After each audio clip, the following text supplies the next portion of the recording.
back to my channel. In today's video, I'm going to show you how to clean your house with natural ingredients using only 5 different things. You'll need a lemon, baking soda, white vinegar, and water. And the last ingredient is essential oils, but these are optional. So what role do you think that cleaners play in our health? If you think about it, all the things that we spray and wipe and touch, that's all covered in chemical residue. And that residue kind of gets into our lungs, we breathe it in, the artificial fragrances, we just come into contact with it far too much than we should. It also goes into our pores. So we really need to think about what we're using to clean with. I started doing this, of course, after I had the babies. I wanted something more natural for them. I didn't want them to start off, in this world with all of the chemicals, already in their system. Those chemicals can cause hormone disruption, again, asthma, infertility. If you want something safe and effective to clean your house with using only a few cheap ingredients, then this video is for you. First, I'm going to talk about probably the most effective natural cleaner that there is, and probably the most well-known is vinegar. This is something that my grandmother growing up always used to clean the bathroom with, especially the tub. I don't know why, but that's just what she did, and I always used to hate the smell and say, why are you using vinegar, Grandma? Like, that's so old school. But really, it works so well. If you've ever tried to clean anything with vinegar, you know that it works really well if you can bear the smell. But the smell will go away, and if you use other things with it, especially the lemon and essential oils, it'll smell much better. Vinegar is so versatile. You can use this as like an all-purpose cleaner. You can use it, again, to remove buildup in the tub or bathroom. You can use it on the floors. When I bought this house, the inspector asked me what I was going to use to clean the laminate floors, and I said vinegar and water, and he told me that that was the best choice and what he was going to suggest. It's super cheap, guys. I mean, you can get this whole thing of vinegar for very cheap, much cheaper than, cleaners, and it lasts forever. I use this to clean our floors. What I do is I take my mop, which has a spray bottle inside of it, and I fill it half with water and half with the vinegar. And then I will add some essential oils. My favorites to add to the cleaners are the lemon essential oil, and you can use any brand, but make sure that it is 100% pure. Essential oil industry can get a little shaky if you don't have a trusted brand. So make sure the brand you're using is a good brand. It's usually a little more pricey, but it's worth it. And make sure it's 100% pure oil. And because real essential oils are very strong, they're very concentrated. So they will clean very well, they'll also freshen very well. But you don't want them to come into contact with children or with your skin unless they're diluted with something else in whatever you're making. So I like to use lemon, and I will also add lavender or any scents that I like. So lavender's a good choice. Tea tree oil as well, which has some cleaning properties in it. So after I fill that mop up with that solution, I will then just squirt it onto the floor and then, go ahead and clean as normal. And it is so nice, guys, just to clean the floor with something so natural. It dries quick, it doesn't streak, and it does smell like vinegar for a little bit, but then the smell is replaced with the oils that I have put in. So it's so nice to be able to clean with that and not have to buy Swiffers and the replacement pads. It saves me so much money. I also use vinegar, again, for the tub. It really helps to get some of that nasty stuff off of there. When I first moved in this house, the sprayer was covered in this horrible white, crusty stuff, and I came from a house that didn't have that type of sink with the sprayer in it, so when I saw that, I was really disgusted, and I said, oh my god, what is that all over the sprayer? But then as I read about it, I found out it was just a deposit, like a mineral deposit from the water. So it's very easy to remove. You just take some vinegar.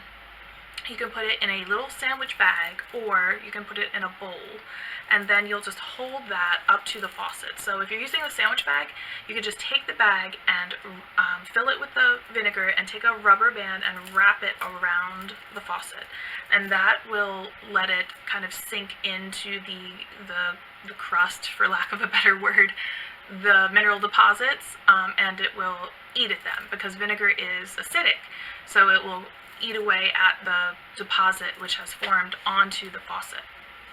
So you can do that with faucets or the sprayer, and it really gets rid of that stuff. I took a bowl for mine and just held it up for a few minutes and then wiped it with a warm cloth, and that got rid of it. So if you don't have the sandwich bags and rubber band, that's what you can do. It was so satisfying to watch that stuff come off. I felt so much better.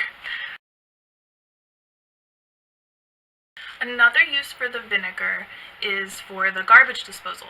So again, this is the first time that I've been in a house that has a garbage disposal, so I didn't know what to do with it, and I asked Rob, and I said, how do I clean this? How do I use it?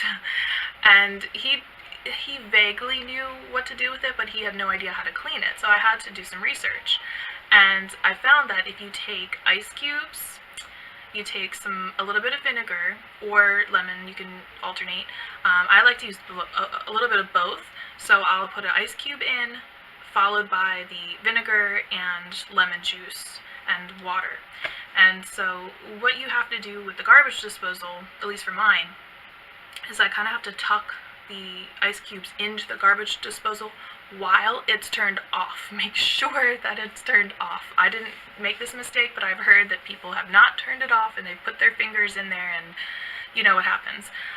But yeah, make sure the garbage disposal is off. Push 3, maybe 4 ice cubes into the little pocket, right above the blades, and then turn it on. And as it's running, I will pour just a little bit of vinegar in, maybe like 3 tablespoons worth. Let that kind of do its thing, and then squeeze just a little bit of lemon into it after that, and then run some water through. And that will take care of any kind of lingering smell that the garbage disposal gets, because, it does, as it's grinding up food, that kind of bacteria and stuff sits in there, and you don't want that. So you have to make sure to clean that every now and then and freshen it up. So vinegar, while it's cleaning, it also disinfects. It is antifungal, so it's really great to use in in any of the rooms in your house that get those germs. So the kitchen, the laundry room as well, the bathroom. So you can use it, vinegar, in your washing machine too. And I did that as I moved in, because this house, the person that was here before did not clean their wash machine. It was covered in, I don't know what. It was caked with dirt and hair and maybe mold. I'm not really sure. So I kind of course, flipped when I saw that, and I immediately wanted to clean it. Filled the wash machine first with water, just no clothes in there, just with water, and made sure it was on the hottest setting and the longest wash. Then I poured 1 quart of the vinegar in the water.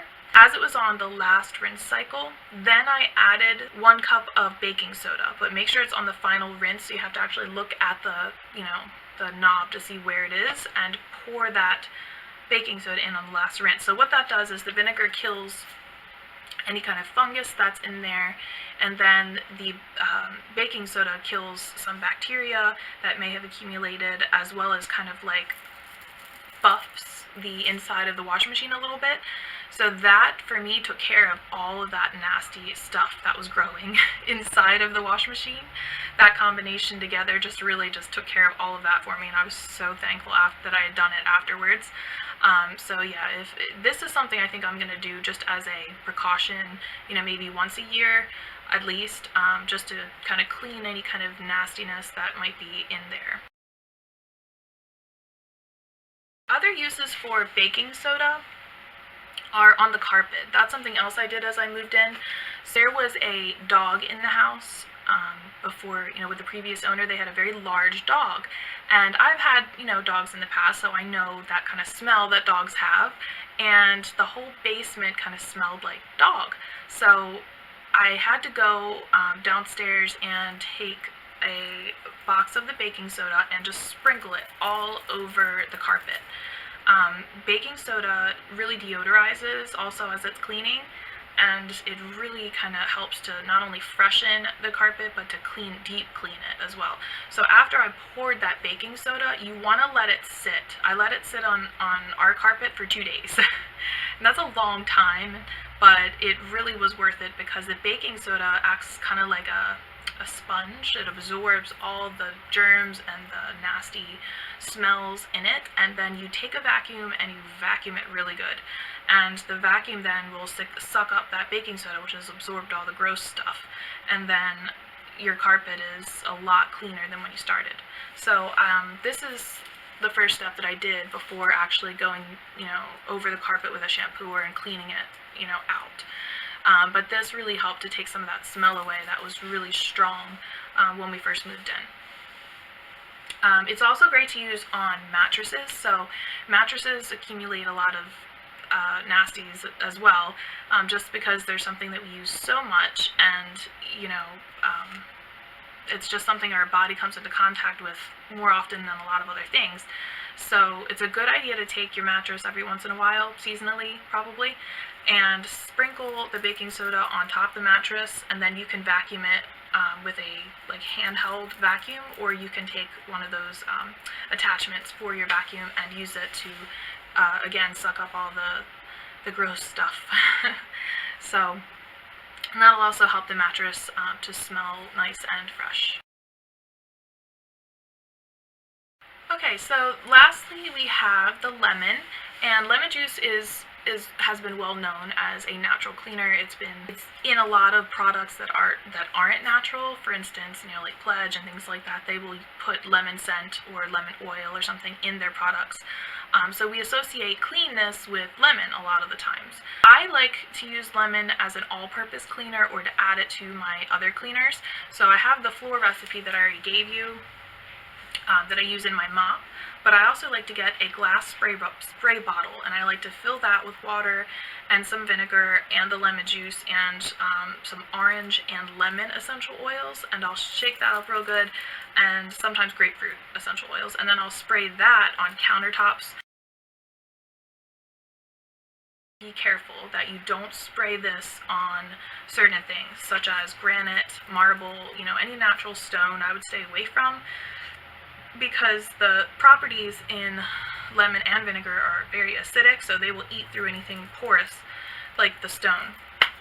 So whatever you're using this stuff on, just be sure to spot check it. Even some woods can be too porous for it, and it might stain or leave little dent marks in it, so you have to just be careful what you're spraying this on. But most wood takes it very well, especially if you're diluting it with the 1 part water.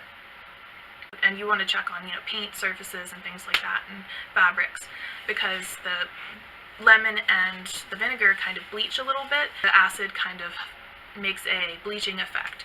So if you let lemon even sit on your skin, it can bleach your skin. So you just have to be very, very careful when handling these things, just like any cleaner.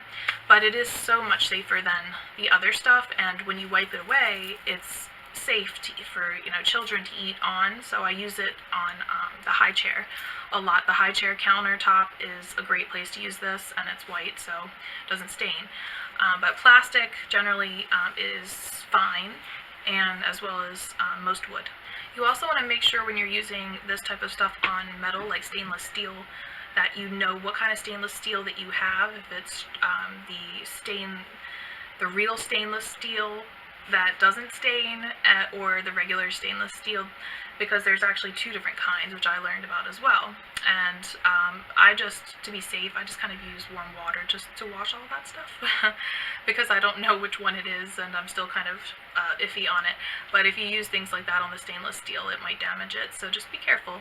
when you're cleaning that. So I hope that these tips were useful. I hope that you try some of these recipes because it really saves you so much on money for buying cleaners for your house, as well as cleans better, in my opinion, than a lot of those cleaners do. We end up spending so much money on cleaners and then they don't really work all that well. So I think that's just a huge marketing ploy that companies use to make people spend tons of money on something they don't really need to spend money on. So it also, again, is really super safe for pets and kids. So I hope that you enjoyed the video. Please let me know if you've tried any of these or if there's any others that you have tried that are natural cleaners that work really well for you. I'm always open to new ideas and new suggestions on natural cleaners. Please comment in the box below if you have tried them or what you have tried and what you like to use on your own house. And thank you so much for watching, and I'll see you in my next video.